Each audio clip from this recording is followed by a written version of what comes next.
So Mark Virgin is probably amongst the most honest and vulnerable and aligned people that I know who works in the practice of law. And I think people are going to really see that come through when you hear him talk. And he's just gives the goods, right? He's very much what you see is what you get. And I just have so much respect for him. And he really talks about what he looks for in a student. And so I think it'll be really helpful for new lawyers to understand what firms are looking for. He's going to design that maybe perfect student, that person that maybe doesn't exist, but he gives you some really good clues as to what he looks for. And I can't wait. This is one of those recordings that I think people would like to see a few times in order to let it really sink in. But it's so much wisdom and it's dense and it's, I hope everybody really pays attention and takes his advice. Welcome to the Lawyer Launcher Podcast. Hello, friends. I'm your host, Susan Van Dyke. If you're a law student or a new lawyer eager to launch a successful career, you're in the right place. Drawing on more than 25 years of experience, I'll demystify the business of law and help you understand just what it takes to succeed. With my co-host, Johanna Mills. Hello there. We'll empower you, help build confidence, and reduce anxiety. Our experts will share tips and advice, and I can't wait for you to hear from them. Now, let's dive in. Going back to when you were an articling student, which was a few years ago, can you... I'm being kind. 30 years called last month, or 30, the month before last, sorry. Oh my 30 God. years, yeah. What would have prepared you better, knowing what you know now? What would have prepared you better, knowing what you know now as an articling student? What do you wish that you had as an articling student back 30 some years ago? So one of the things, as a mentor here at the firm and having articled students working under me, as well as junior associates, one of the rules that I try to urge people to apply is to reach up as opposed to reaching across or down, for that matter. Now, a caution, I don't like that terminology down and up either, because it tends to create this hierarchical mentality, and we try to discourage that here at the firm. I mean, there's always going to be responsibility falling to the lawyer and to the head of the firm. That's unavoidable and an important fact of the business of law. But in terms of people's importance in the functioning of the firm, everyone plays an important role. Back to the point of what it is that I think that people should be focusing on doing is when you've got a question, and I've tried to tell everyone there are no stupid questions. It's the stupid question is the one that you didn't ask because you were afraid to, and then someone ends up in a courtroom where a judge asks the question of them, and you've had that question before and you didn't ask it, and suddenly you're going, "Oh crap! I wish I'd asked that back beforehand." So ask and re-ask, and if you're not in an environment where you're supported in asking those sorts of questions, you're not in the right environment from my perspective. You should be in an environment where people are supportive and want to encourage your development. But don't be going to the other articled student, for the answer, or going to, a person who might just be, a first year call, unless it's something really routine. But go to the people, who are your best source of accurate information. Don't go to 5 people about it either. Go to find a trusted resource when you're at the firm and go to them and ask the question where you're going to get a more fulsome response and really benefit from the fact that you've got this brain trust at the firm that you should be accessing. So it's about getting over those fear factors of talking to the guy, who's at the head. I tell people my door is generally closed, but I do have an open door policy, irrespective of the fact that the door is closed. I encourage people to come and ask, the stupid question, as it might be dubbed in their own mind. Just don't be afraid of that, right? My door is closed because this voice tends to cut through, it pierces concrete, it goes through,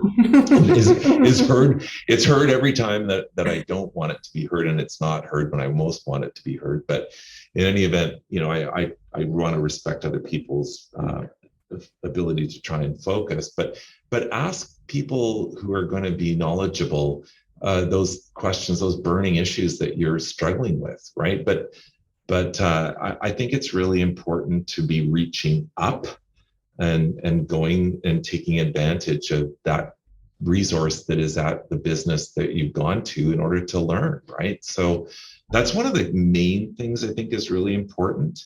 I love the comment, Mark, about the only stupid question is the one that isn't asked. I just want to underscore that because I think that's one of the most important things you just said.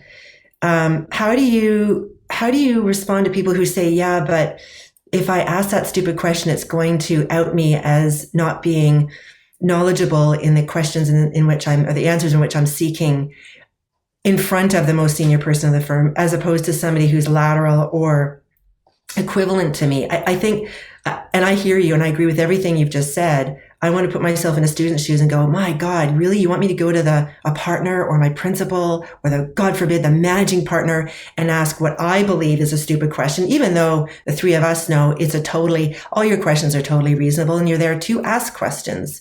But how do you get over that fear of how will I be received? And am I asking the right person? Like you talked earlier about finding the brain trust, finding the right person to ask. So I think that's important to know who to trust.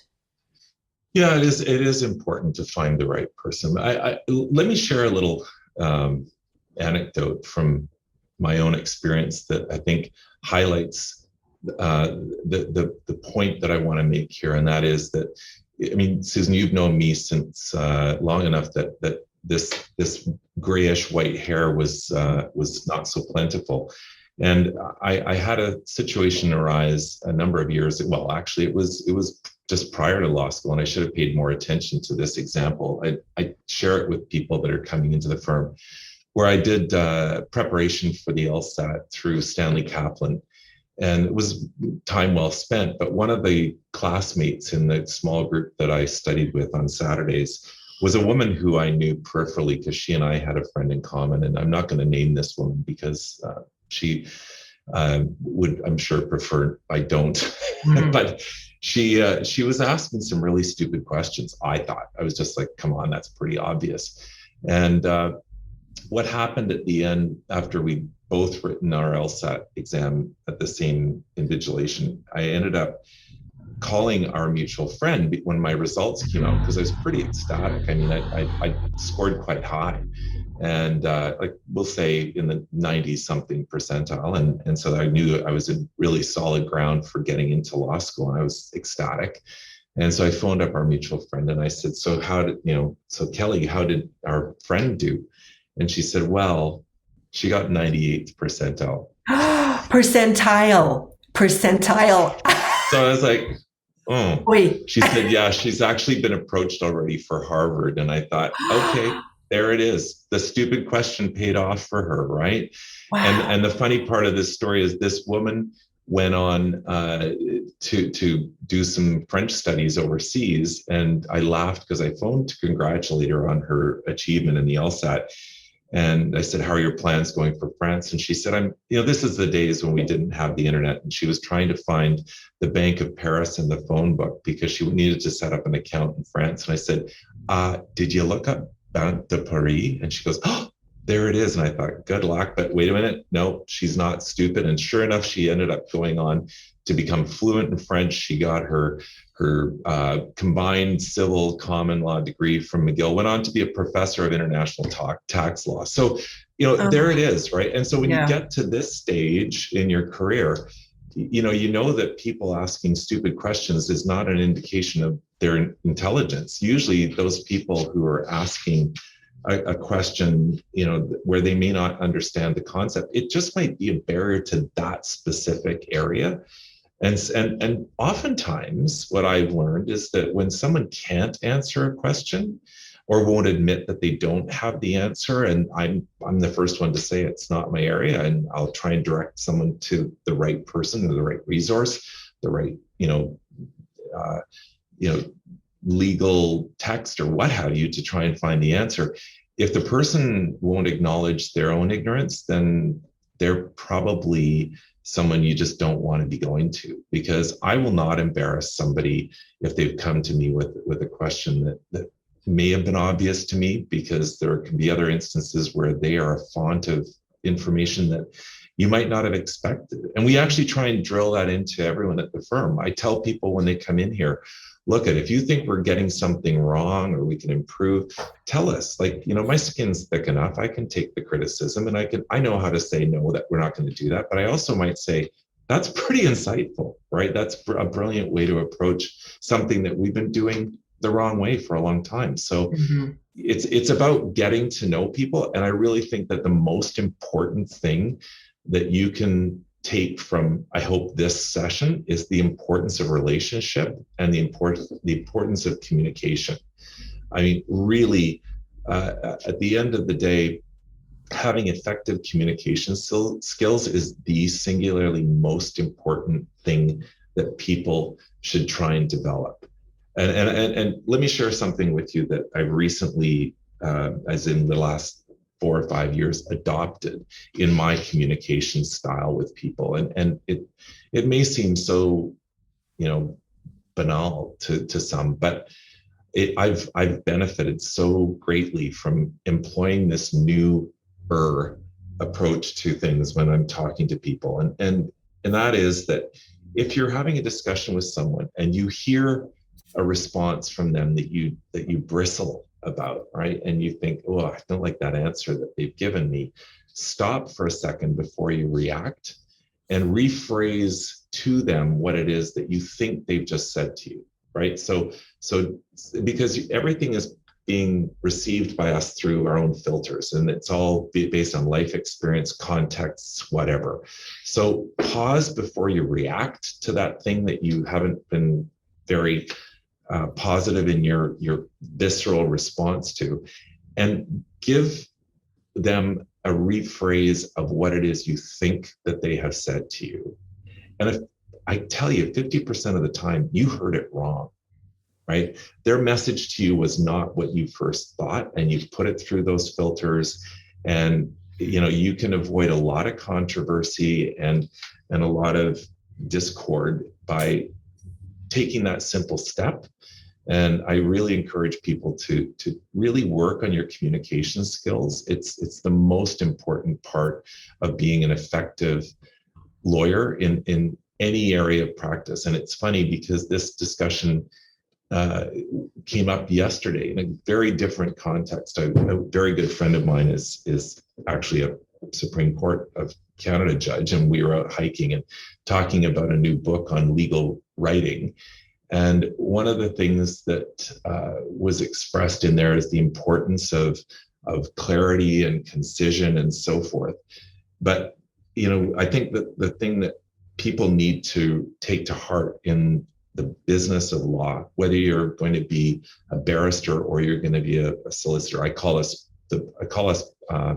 when we're barristers, I call us babblers, and I call the solicitors scribblers. So whether you're going to be a babbler or a scribbler, being effective in your communication is something that you need to continuously hone throughout your career. And the best way to be a good speaker is to work on your writing, because seeing the words in print helps you to be much better in visual. I'm a visual learner, so I tend to absorb a lot more if I've written things out, and I'll be able to commit it to memory. Like getting ready for this session, I wrote a lot about what I was going to want to address in our discussions. And as you can see, I have no problem having something to say, but the importance of writing can't be overemphasized, and work on that, because communication is going to make you the best lawyer in either role, barrister or solicitor. It's the foundation for everything, the communication, both written and verbal. I want to go back. You just shared so many nuggets here, Mark. I want to go back to the bristling, I think you described it as, and your own self-awareness of how you learn visually. That has come, you have a level of self-awareness that I wish we all had. And certainly perhaps many of the students have, or looking to develop their self-awareness, and developing their self-confidence in asking questions. understanding when they are bristling and having the confidence and perhaps the maturity, because we all have the benefit of age and wisdom and years of learning, getting knocked down, picking ourselves up, and then learning, wait a second, I bristled and I didn't actually seek clarification. And I want to hone in on what you said, and that is 50% of the time, chances are we heard it wrong. We're processing it wrong. We have our own biases. So just wanted to underline that as well. I think that's a really important point. And I also really love the idea of the degree of self-awareness that you have developed and how you have tools around that. And you've mentioned a couple of them, which I think is so brilliant. When you think back as an articling student or a summer student or even a new associate, if you'd had that awareness and if you'd had that asking up strategy you talked about earlier, how do you think your first few years of law would have been different? How do you think, like having the knowledge you have now, do you think it would have been much different? Absolutely. I would have been a lot less fearful, right? A lot of the time we get, especially when we're younger, because we don't have enough life experience to draw from to know that ultimately, everyone is in their own bubble. And, when you reference the whole 50% getting it wrong, that's probably a very appropriate segue into discussing something that arises out of that. Is when I've gotten something wrong, I start to, beat myself up, and you start developing this anxiety about what the other person has thought about your idiocy, right? And funny, most of the time people go off into their day and they've forgotten any exchange that they had with you, and they're going about their own business. And meanwhile, you're perseverating over what it is that was just said by you that you think was perhaps a career ender. And so you get into these spirals. And what I found through too much of my career was that I got into this situation where I was doing a lot of scenario building. It happens so much of the time where I would build up this angst in my system about what someone was thinking, about what this was going to result in for me professionally and personally. And it was insane. It was this insanity that nobody saw. By the time I finally did anything about addressing what I ended up being diagnosed with as being generalized anxiety disorder, it has a label.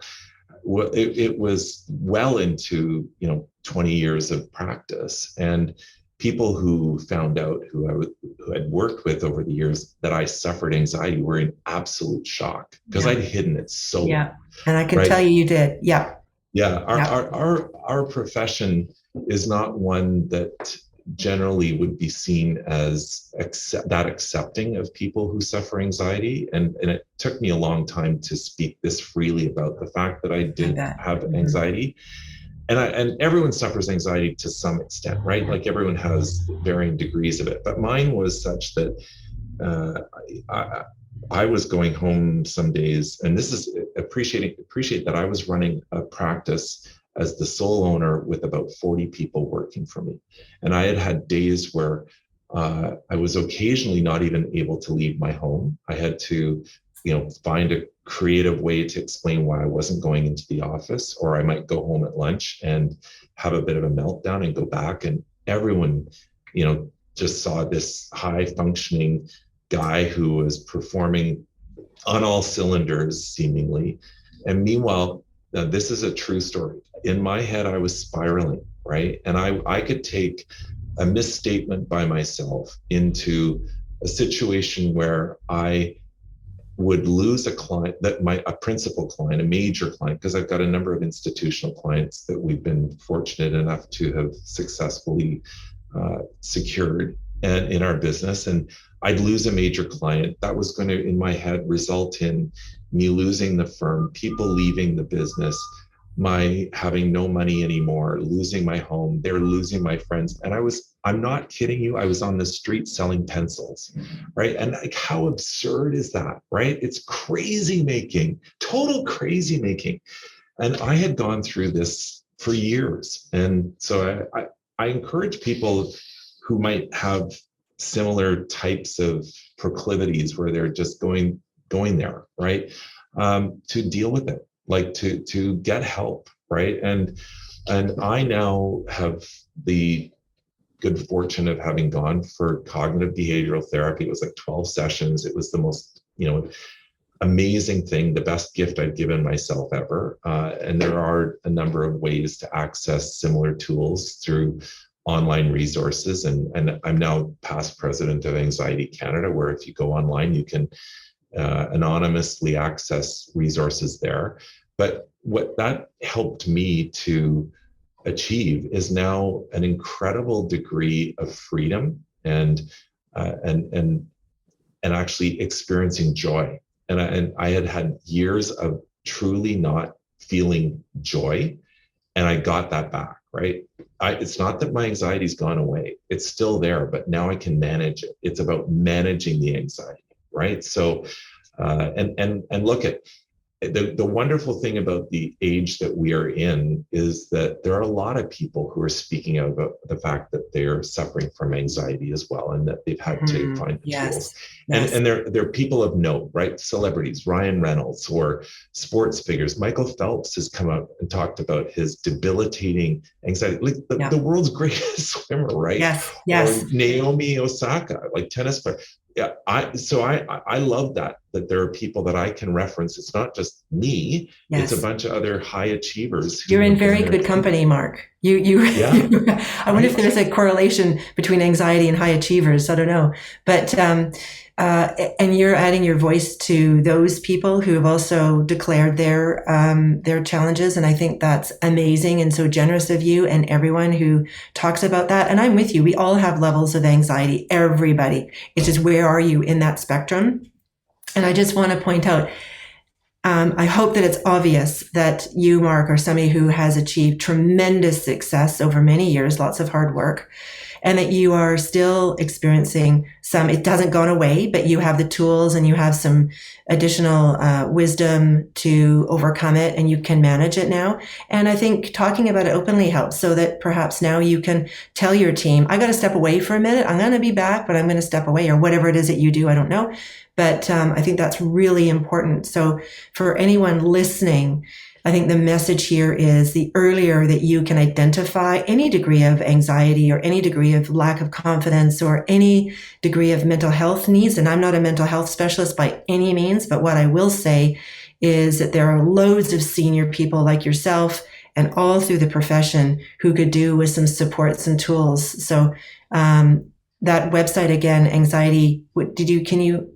It's Anxiety Canada. If you go to anxietycanada.org, that's one of the resources. And also, anyone who works at a law firm can access the Lawyer's Assistance Program. Yeah. It doesn't matter if you're articling, or if you're an associate, or if you're a legal admin assistant, or if you're working in supplies and services at the firm. Everyone who is an employee at a law firm or in a legal practice, so that includes government, right? So the Lawyer's Assistance Program is also fantastic. So you can go online and go through the portal that there is through the Law Society that will help you to find, contact information for them. It's one of the, and a lot of firms like our own has an employee assistance program, all available anonymously. I don't know, and nor do I want to know. I want people to feel comfortable going forward and asking for help, and without thinking that there's Big Brother looking over their shoulder.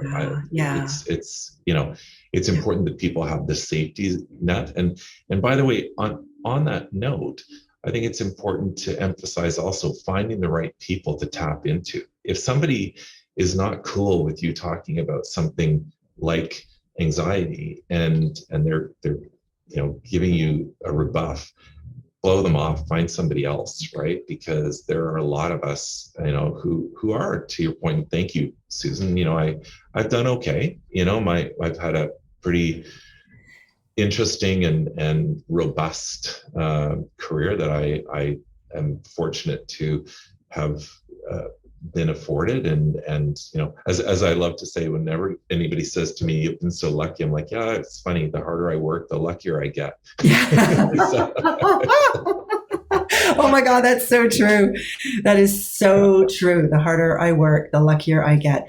Yeah, I think, you've mentioned so many important things here. And I want to go back to what you were saying about the resources. By the way, this is what I want to say. We'll put those links of those resources you just mentioned within the podcast here. And I also want to lean into the fact that almost all firms will have benefits that support people with mental health. So you get to choose where you feel comfortable and where you're going to get the most benefit from getting support. Now, and thank you for sharing, Mark. Really, thank you so much, because that's so helpful. And I think it's important people know that they're not alone.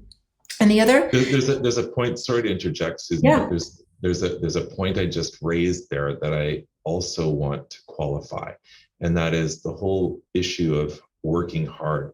This profession can also suck the life out of people, and it's really important that people find the balance. And the term work-life balance it's a little bit overutilized, but because there is hard work that is necessary for you to be successful in the practice of law. For sure, it's a very arduous career that you've chosen, and that you just can't avoid hard work in order to be good at this. But it is imperative to find a balance, and you must find time to do the things that are important for maintaining your mental health, which means exercise, eating well, getting rest, right? Those things are imperative. Take your vacations, for God's sakes. Like these people who get to the end of the year and they haven't taken any time off. I actually have a policy here that you are required to take your vacation time. You're not permitted to bank it. You're not permitted to cash it out. You must take it. And I have to remind myself of that, by the way. Now, fortunately, I'm addicted to travel. So I that's kind of the drug that I make sure I get to access. But people can't understand just how important that type of restorative break is until you don't take it, and then you finally do, and you will appreciate the necessity that there is in getting away from this. The work's always going to be there, right? It's just put it in priority and make sure that you get that break and go for those hikes and go and appreciate the beauty of the place where you live, or a simple walk, right? But that's the stuff that is really important to maintain some sanity here. And it comes back to what you were talking about earlier, is finding joy, that you found joy now in your life because you've managed things, you're managing things differently. So finding joy. The other thing that I really promote is finding an area of law that you like eventually, that really point towards a sustainable, joyful, interesting practice, because it's going to be way more sustainable. It's not going to feel, yes, you've got to put in the hard work. You have to earn success. Success doesn't come naturally. You might get a little bit of luck. You might get a little bit of a hand from others. But really, the most important thing is to find the area and the kind of clients, the kind of industry, and the kind of work you want to do. Whether you're a babbler or a scribbler, find the kind of work that you want to do. Yeah. Find the area of practice that fits your personality, right? I'm a talker. Shocking, right?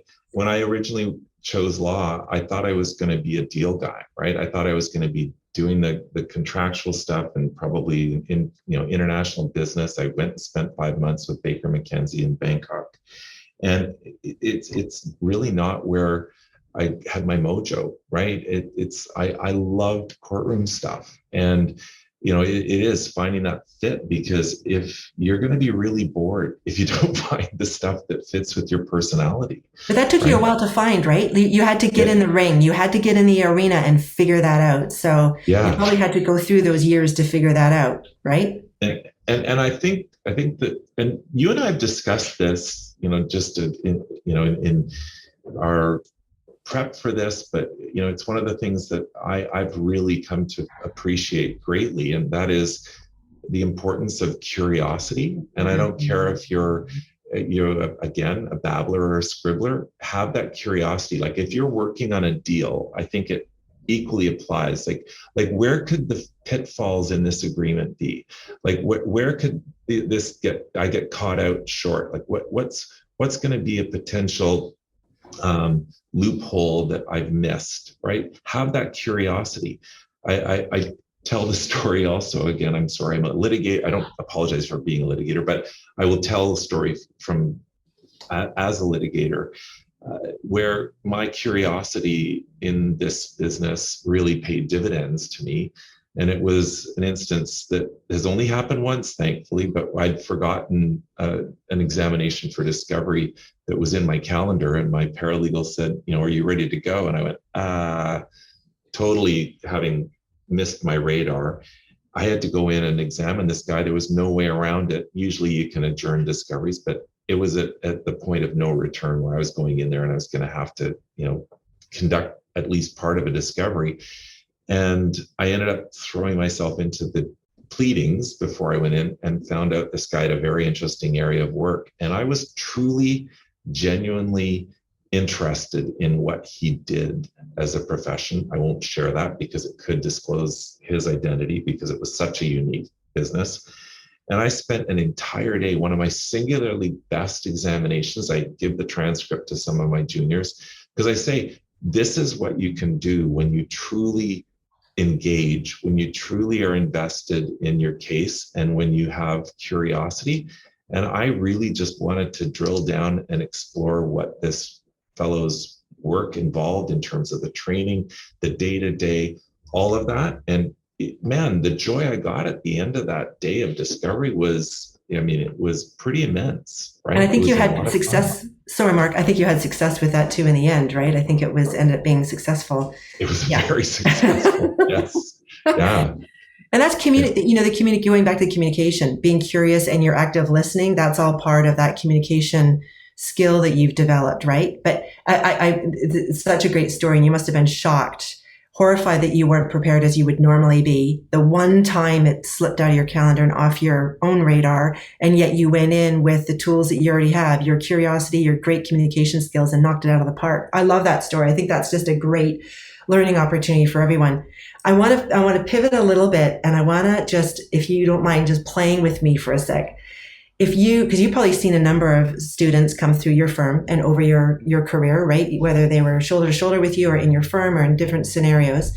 If you could be the architect of the ideal student that came into your firm or who was preparing to come into your firm, and you could design kind of that person and how they would show up. And what I mean by that is kind of their attitude, their mindset, and so forth. How can you kind of take us through? And we may be crafting somebody who doesn't exist. I just want to say this person probably doesn't exist because we're, architecting the perfect student. But what does that person look like?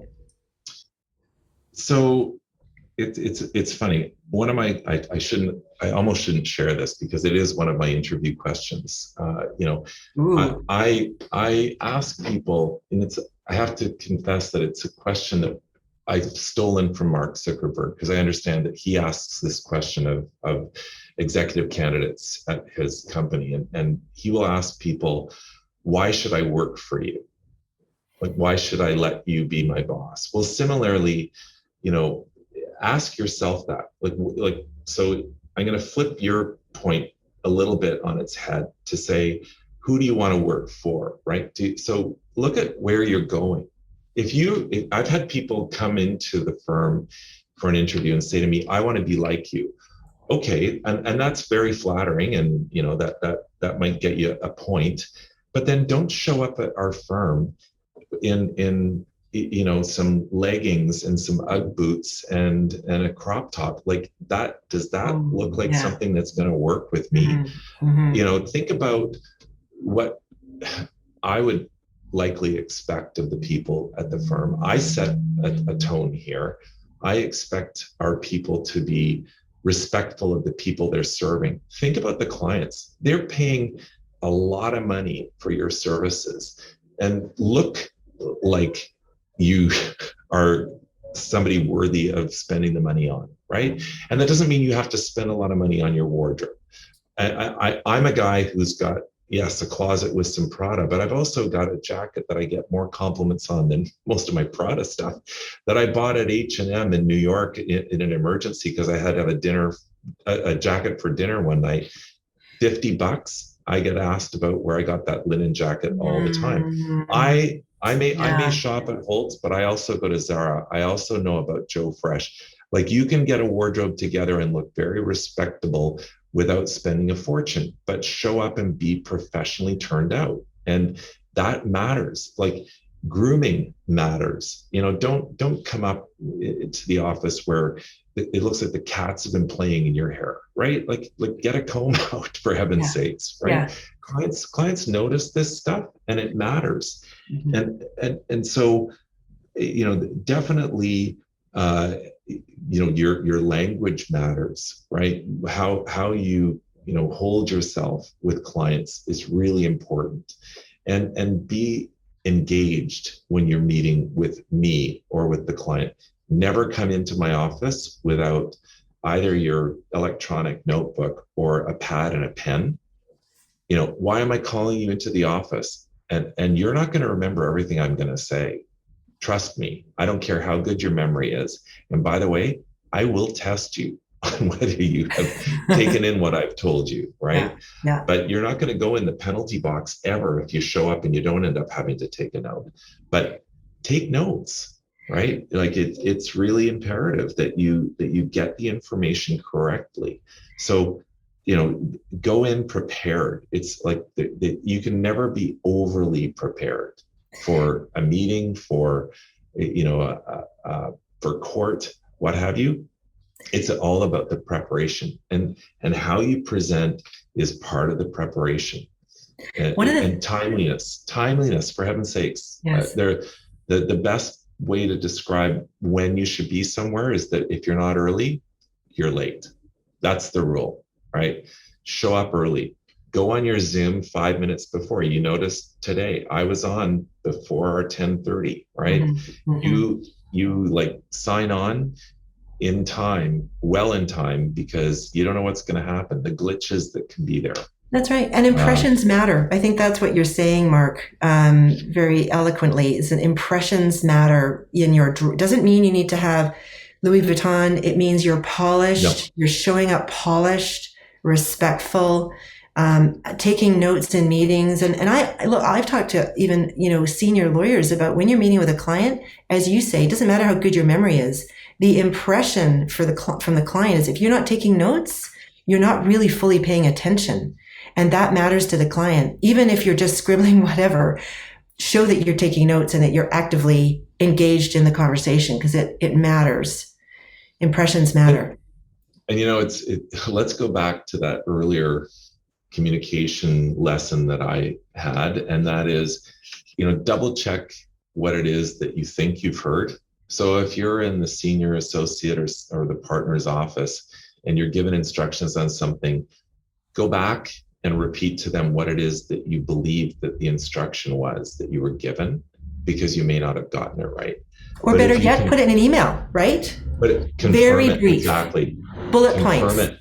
Yes. I understand from our meeting that your instructions to me were blah, blah, blah, blah, blah, blah. Lay it out. And the deadline is? Kindly confirm by reply that I've gotten it correctly. Exactly. That's a dream. Right. I should talk about an architect of a student. That's a dream. That's the kind of thing, Mark. I mean, having worked inside firms, and in partners meetings and, student committee meetings, that's the kind of stuff that gets shared internally. That, did you know that X student, did this? Secondly, they walk the halls looking for work because they didn't have work. That kind of thing really matters, and really impresses people. It's not that you don't have work. It's that you're going looking for work, that you have the self-awareness that you're sitting idle and you went looking for work. I want to go also back to your point about showing up on time, which also includes meeting deadlines. Unless something extraordinary happens, let it be known that you're having trouble meeting a deadline. But showing up on time, I used to show up at boardrooms for meetings on time, if not a little bit early, knowing that my colleagues would be late, knowing for various reasons, many of them legitimate reasons, but I'd show up with my physical file. I'd literally pick up what I was working on in my office, and I'd just go down the hall and set myself up again. And I really didn't care if they were half an hour late. I was still productive and still working. So that's a strategy that really works. I'm there, I'm ready, I'm prepared, but I'm still working and I'm not sitting idle. Right.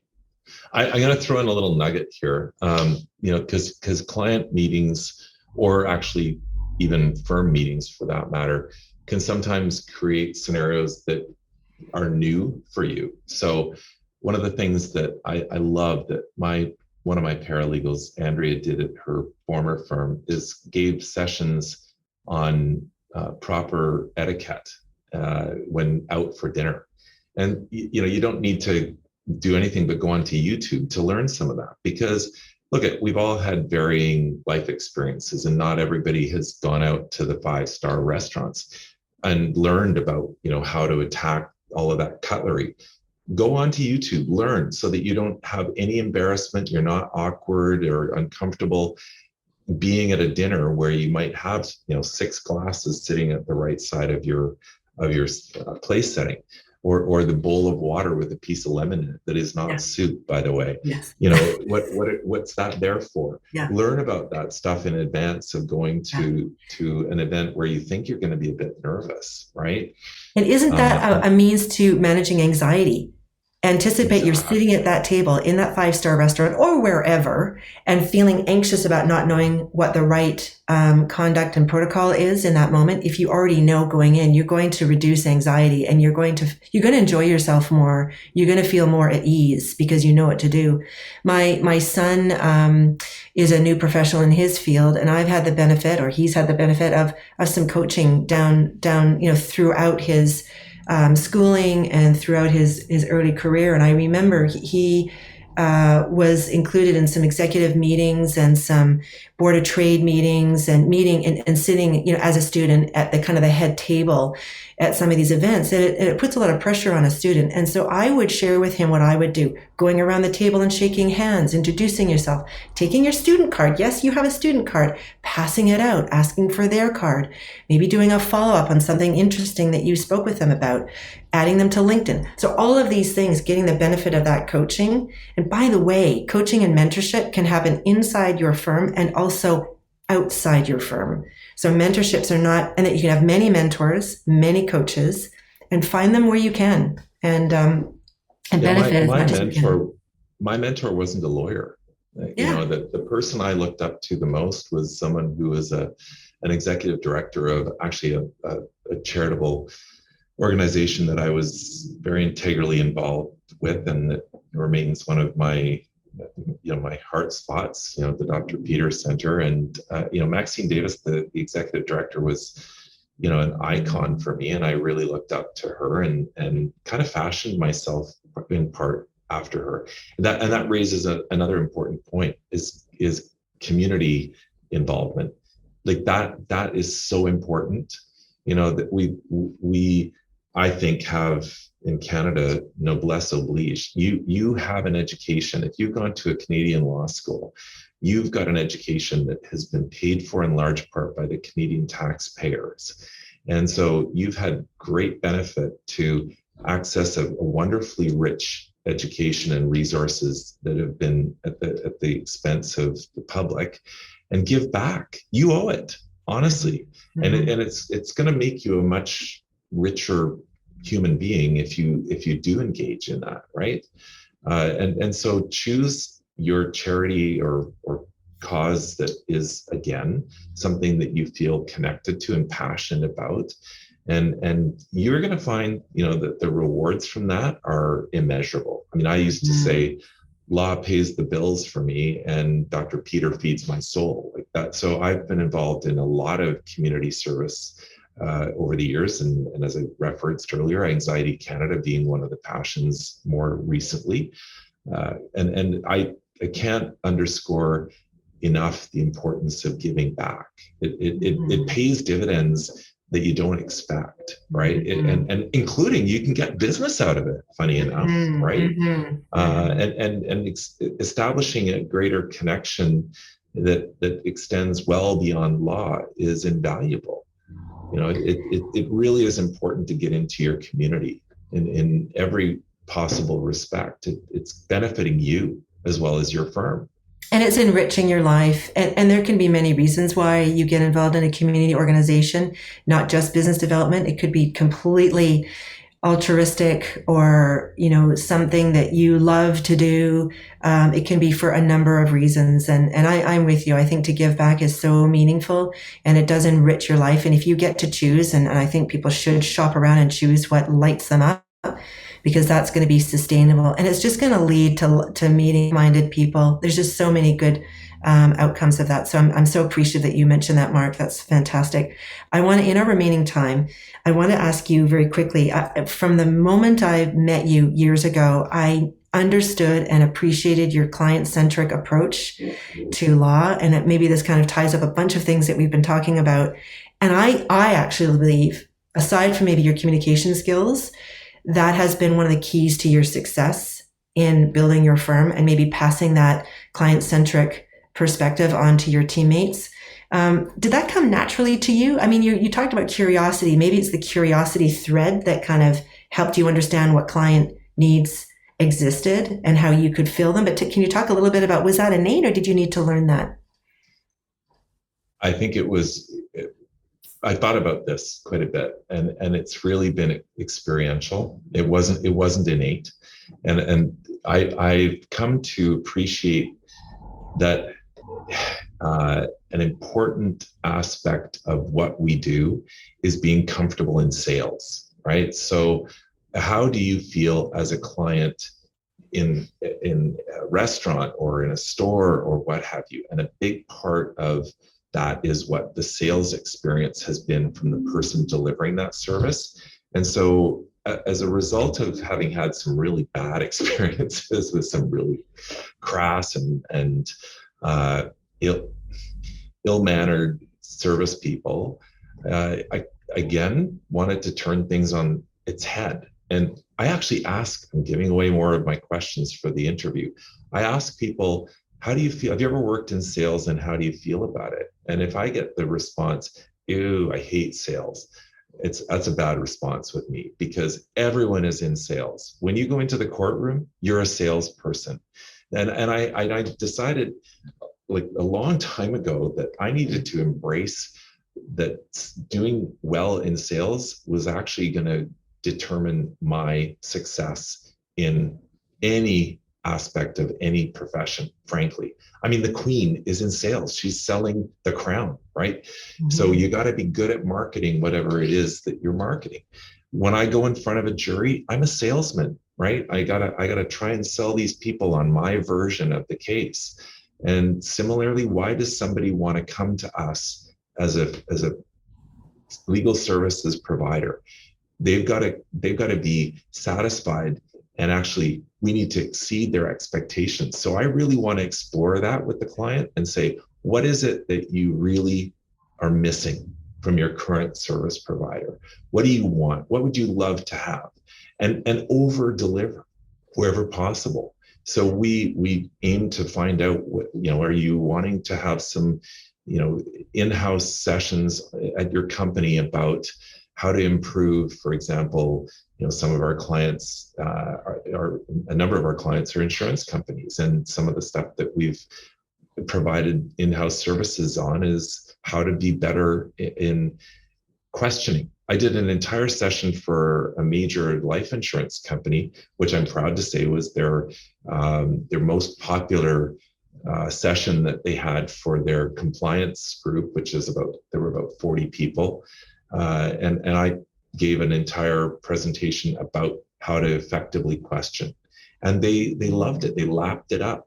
But I really invested in that stuff, and the client comes back to you, so happy, and that's a value add, right? So it's going above and beyond in terms of delivery of services. It's not just about getting the files and doing a good job on them. It's going above that and providing something additional that creates a better client experience. So what do they want? What do they need? And there's a major takeaway here for the newbies in the profession, and that is build your client base, not just the law firm's client base. If you want to be invaluable, and I've got a friend who moved from firm to firm to firm, and I kind of thought, man, buddy, you move around a lot, but he always took the clients with him, right? The clients were his clients, so he was always marketable, right? And not to worry if it takes years to develop that. I would say it's never too early to consider who you want to work with, what you want to be doing. It's not like today, like you could start today considering Absolutely. that, and then start putting small efforts in over time. Yeah, you're going to have to do some crappy stuff and some difficult stuff that you wish you didn't have to do, perhaps over some time in order to get to that goal. But you can't start early enough. And I love the idea of building that intention and working hard to earn it, because the rewards are enormous, both financially and also from a mental health point of view. It's a sustainable practice in that manner, and you're going to have so much more fun and joy. Maybe not all day, every day, but on balance, it's going to be the strategy that works, and it's going to move you through the practice of law like nothing else. I just can't agree with you more. Mark, what haven't we discussed yet that we must include before we end our session? Is there any nuggets, anything that we've left behind? I'm going to share what I think is the singularly most important thing to be borne in mind by anybody entering into the practice of law. And that is, I will never say that I am the smartest lawyer. I'm not going to say to you that I am I'm the funnest lawyer. I'm not going to say to you that I'm the quickest lawyer, but I will tell you this, that you would be hard pressed to find anybody who's got their compass more firmly stuck on north with respect to my ethical conduct. And I would encourage everyone going into the business of law, the profession of law, to keep your compass stuck on north. Stay within the bounds. It is so imperative. You hear it from some of your professors during law school who are practitioners, and they will tell you your reputation is the most valuable thing that you have. And that is absolutely true. I've had missteps throughout my career. I've made mistakes. Where none of us is flawless, but I will tell you that I have never taken a step that I have thought was potentially offside ethically. Whenever I felt like there was something that smelled afoul, I've worked to ensure that it did not run afoul of being ethical. So, keep your mind focused on being, within the confines of the rules and within the law, and that you uphold your own moral standards that I hope are at a high level. I feel very, very, I reinforce that at the firm all the time. And if you step offside on that is sure reason that you're going to be terminated. You got to stay on side with that stuff. You can be concerned about a mistake, come forward with it. You're not going to get into the penalty box for identifying a mistake. The beauty about the law is most of the time, frankly, 99.9% of the time, stuff can get fixed. So fess up if you've made a mistake, but stay within the bounds. Be ethically pure. And listen to your instincts. That's the other component I heard you talk about. So set your standards, stick to your principles. It's a long game. I think that's the other thing that I really want to impress upon listeners. It's a long game, and your reputation does matter, and people do make mistakes. How you handle those mistakes is really very important, but also trust your instincts. If something smells foul, just find a way to step away. Talk to your mentor, talk to your principal in those early years, get support. But there is just not worth it. I'm with you. I'm with you. Yeah. Choose your trusted resources carefully, right? Out of this, find somebody in whom you can have some confidence that you're going to get good advice. And if that turns out to be wrong, keep looking, right? But find someone who can be that trusted resource on all of these things. Someone who's got, because, if you're careful in your research, and which you should be doing in every aspect of your career, research the person that you think you might be able to place some reliance on. And if you get good feedback about them, then your instincts have probably been right, and therefore follow through on that, and keep them close and value them. So I think, your core values obviously include ethical behavior, but I'm going to suggest another one of your core values is generosity. You've been so helpful, Mark, over these last 45 minutes or so in sharing your stories and taking us through your practice and being very open and vulnerable in sharing all of that. And the gifts that you're sharing are going, is going to help so many people. And I'm just so grateful for you to being so open and having so many years of wisdom to share. Packing it into 45 minutes is a challenge. I know we could sit here for probably hours still talking. And I just want to say how appreciative I am of you sharing all of that, Mark. Thank you so much. It's my pleasure. Absolutely. Yeah. And for anybody watching this, I'm only an email or a phone call away, and, I'm not that hard to find. We'll put the firm link. Happy to provide answers for anybody who's got burning questions that they want to ask in confidence, and it will be kept in confidence. Fantastic, Mark. Thank you. We'll see you soon. Pleasure. Thanks again. Take care. You too. Stay tuned for our Lawyer Launcher debrief. We were so happy to have Mark, right? Did he not just blow your mind and what he shared and the vulnerability? And he really went places where I was kind of impressed where he went, especially on the anxiety side. And, as we said, everyone has some level of anxiety, but he's had to overcome a lot of anxiety, and look at the success that he's had. Yeah. And I think he's really tapping into the conversation culturally right now, which is about being a little more open and transparent and understanding that we're not robots, we're humans, and that we can overcome these emotional hurdles that will arise. In fact, we need to learn how to overcome them. Some people are more susceptible than others based on temperament or life history, but there are strategies for getting a hold of that so that you don't have to interrupt your career because you're struggling with personal things. So I think he's a great example of somebody who's open about how he went through that and had some strategies to work through it. And it's not like it's ever completely gone, but he's just been able to build an amazing career despite having that as part of his personality. Yeah. And how he wished he had done things a bit differently in his early years, how he would have saved himself probably some grief in those early years. Yeah. And so for our students to reach out and get some help, and those resources are in the link below here to Anxiety Canada and the Lawyer Assistance Program. And then you might even have an employee assistance program in your own firm. All firms have them. And they're all confidential. So you can reach out and get those resources without anyone being the wiser. It's important that you do get those resources so you can overcome any anxiety. That's exactly what you and I are trying to talk about here in this podcast and in our course, is to overcome anxiety so that you can show up in the best possible way and be as successful as possible to your career. Absolutely. Yeah. A few things that I really loved, I'm looking at some notes here that I took on his podcast here. Effective communication skills are singularly the most important skill that you can have, and that's internal and external. And the bristling comment, right? When you bristle, when you hear a response from someone, to stop and actually check in. And the 50% of the time, you might have got it wrong. Yeah. And so do check in, because then you can actually, you really understand what you might have misheard something, and then you can really understand what they meant, or what you misheard rather. Yeah, absolutely. And, self-awareness is something that you can get better at. Yeah.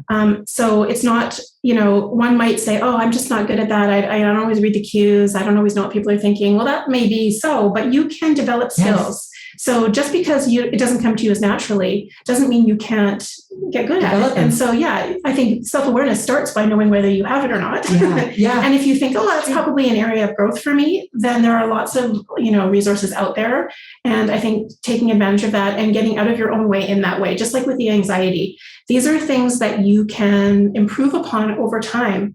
Don't let them stop you from achieving your dreams. Mm-hmm. There's no need. It would be a waste of your talents and your brilliance to let them. And to get the tools, as you say, and actually understand what your challenges are. And then his, how disciplined he is, right? And you can kind of see, right, how disciplined he is. And I loved his comment here, if you're not early, you're late. Yeah. And I just said to Johanna, I had lunch with Mark recently, and thank goodness I was a bit early. He was there before me, actually. And so he really lives by those rules, and the community spirit that he has, and how critical that is to him as a human, and critical to him as a professional, and how it makes you just a richer person, and it really does feed your soul. So he's just such a great human. I just hold him in such high regard. And I think he has an interesting balance. On the one hand, he's really understanding that people have emotional struggles, and you have to make space for that, and pardon me, give people the confidence to succeed. But also, you have to dress properly for the occasion and make sure that you're on time. And, so it's a nice, healthy balance, I think, of sort of the softer side, but also this is a profession and you need to show up professionally, and that's okay. And, our clients are paying dearly. You show up looking smart, and it doesn't have to be Prada. You know, it can be Joe Fresh, which I thought was great. You know, he needed that dinner jacket. He got that dinner jacket, which he's got lots of compliments on. Oh, he was just great. I could listen to him for another hour. That was great. And maybe we will one day. Maybe we will. We should.